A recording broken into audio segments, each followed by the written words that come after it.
The Supreme Court wrapped up oral arguments, or hearing them rather, just yesterday in the abortion case out of Missouri. This is not the case that they took up about Texas. This is about a different law that is specifically challenging the timeline of abortion. Specifically, it's about whether or not abortions can take place after 15 weeks. As it stands now, it can. I'm sorry, this is in Mississippi. I said Missouri. Wrong M state. I apologize. It's about Mississippi's Gestational Age Act. And so some of the questions that the conservatively reputed judges, we'll call them, seem to me and others that they are willing to challenge this law. And so some of their comments have been extrapolated by those on the left and those on the right, and people are reading the tea leaves, which may or may not be wise at this point because we may not get a ruling until June. But it's interesting to talk about, right, what was said and what the general tone of the hearings were. Recall, we have a conservative majority on the court right now, 6-3. Well, look, there was a lot of hand-wringing over the past few days about these oral arguments, and there's a lot of people, specifically the liberal media, even writers over at Slate. I saw writers at The Atlantic and others coming out, even if you read this Hill piece this morning, that they're going to overturn Roe v. Wade. That seems to be the consensus among liberal media, that, oh my God, we've lost this battle. Like, we've lost this battle. I'm not saying we, I'm saying this is what the far left is saying. Specifically, if you look at the three different camps, right, there's the pro-abortionists, like, they're the ones who are like, they would encourage you to do it anytime.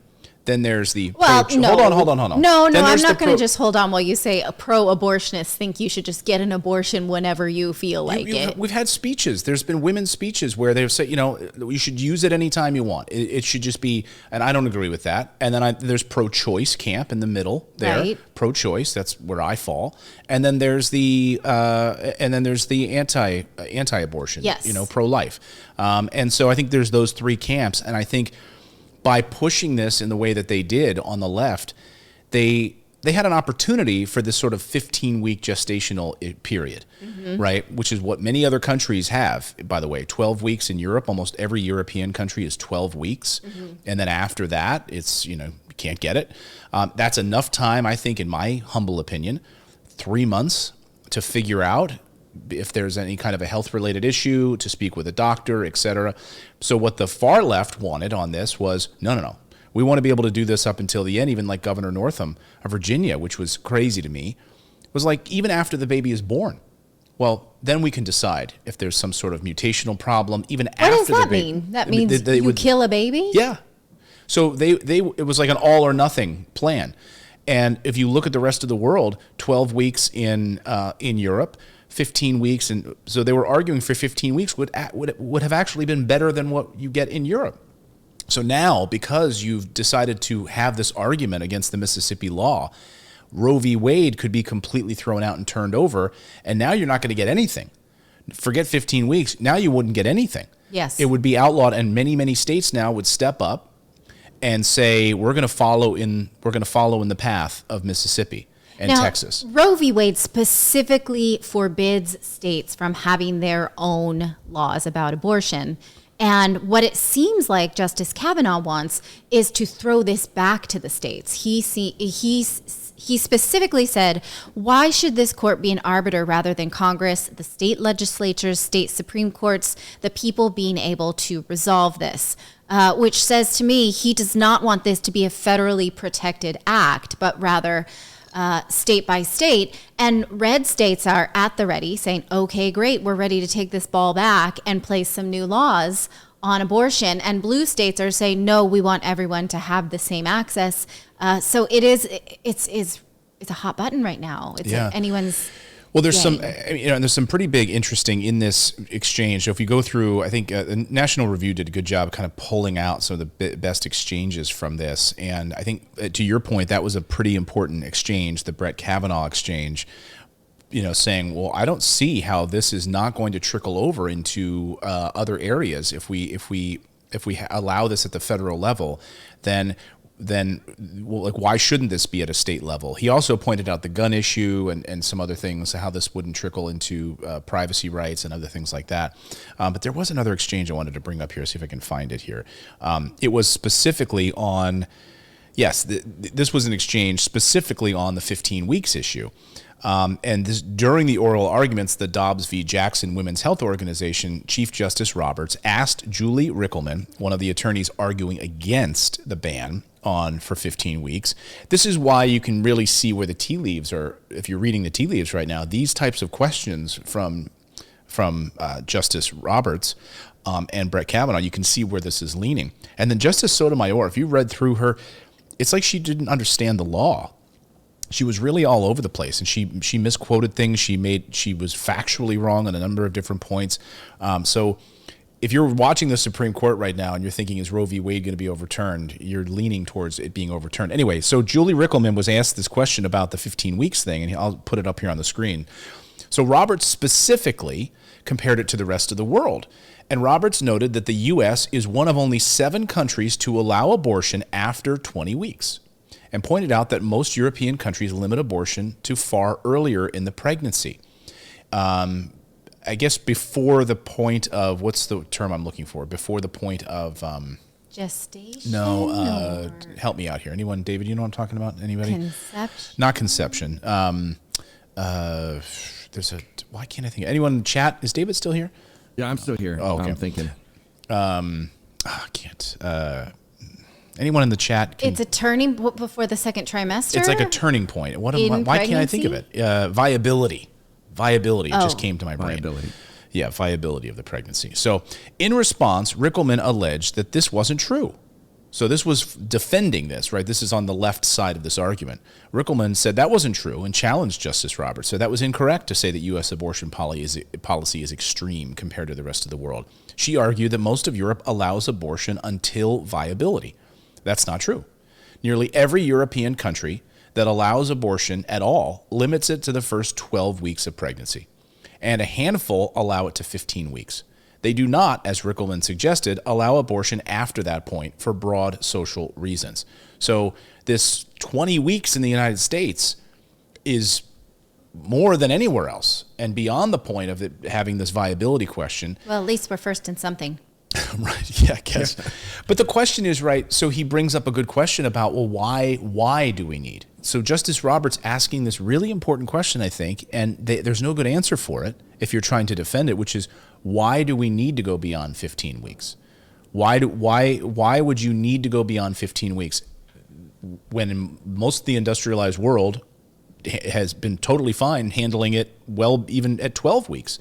3.5 months? Well, and the data shows that 90% of all abortions happen before 12 weeks anyway. So right. What is this extra 10%? And I think what people are concerned about is that if you start to move the goalposts, then you can move it at all, right? And so certain people just don't want this goalpost moved at all, because as it stands, it does provide choices to women, right? Right. And so that's the hot button issue now, right? Like, are we protecting healthy babies past 20 weeks, or are we protecting women's rights?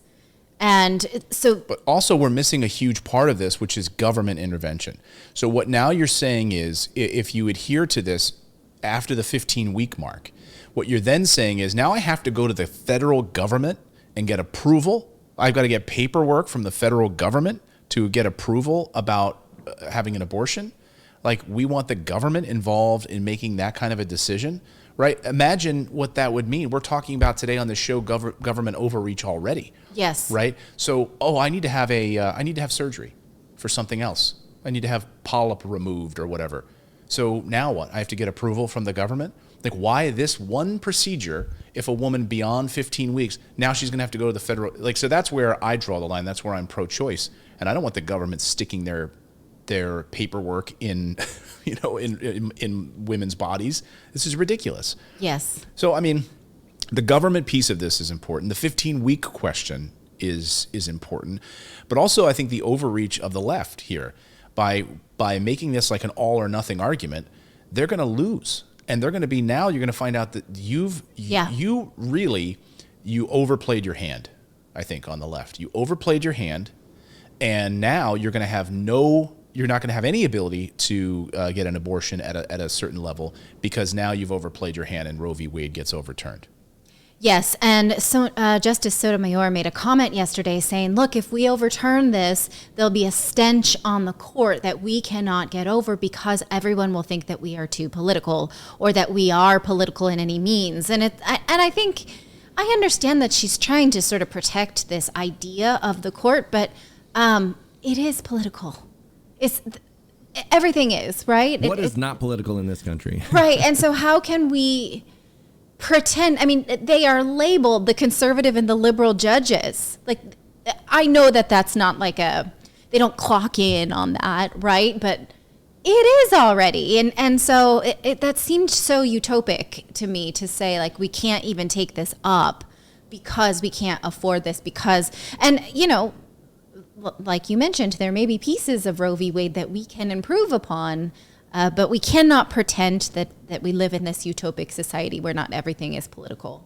No, and I think, the larger problem here is that if this gets overturned, what are we looking at as far as a revolution? You have members of Congress coming out saying that Jeanne Shaheen says, we will have a revolution in the United States if Roe v. Wade is reversed. And I think she's right. Yes. I think there's an argument to be made that this could be the thing that pushes us over the line. I think what people are worried about is if you put a cap and you move the cap from 15 to 12, then you can move it back to 8, then you can move it back to 5. Obviously, that is very concerning. Many women don't know they're pregnant for at least 12 weeks. And so it's about giving us women the chance to make informed choices about our bodies. But this has nothing to do with the Texas law that allows private citizens to sue other people in regards to any abortion, and that is also going to be heard. So abortion's being challenged from all different angles at this point, and it's concerning. Well, let us know your thoughts on this story. It is certainly a hot button issue and one that I wanted to address because these oral arguments wrapping up. Again, we won't have a decision on this likely until the spring, but get ready because I think we could be in for a crazy wild ride. Oh, right around the time the booster should be ready. Yeah, it'll be a good time. We'll be coming out of our next lockdown just in time for the Supreme Court to announce their results of this case. Man. And we won't be allowed out to protest. If you're thinking about getting out of the United States, maybe now's the time. Now's the time to start thinking about it. I have been thinking about it so hard. Wow.